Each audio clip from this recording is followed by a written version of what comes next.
সমস্ত ঐশ্বর্য, বীর্য, বৈরাগ্য, তেজ ইত্যাদি যা কিছুই এই সংসারে রয়েছে সব কিছুর প্রভু হচ্ছেন ঈশ্বর।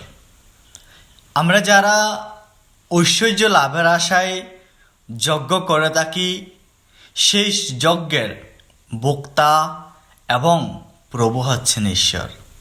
গীতার নবম অধ্যায়ের 24 নম্বর শ্লোকে বলা হয়েছে, অহম হি সর্বযজ্ঞানাম ভোক্তা চ প্রভুরেব চ নতু মাম বিজানন্তি তত্ত্বে নাতস চাবন্তিতে।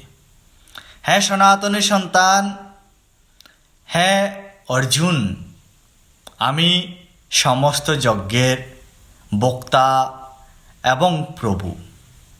আমার এই চিন্ময় স্বরূপ সম্পর্কে যারা জানে না, তারা মোহময় এই সংসার সমুদ্রে অধপতিত হয়। হ্যাঁ সনাতনী সন্তান, ঈশ্বরকে জানুন, ঈশ্বরের জ্ঞান শ্রবণ করুন, ঈশ্বরের জ্ঞান সমুদ্রে পাড়ি দেওয়ার প্রয়াস করুন।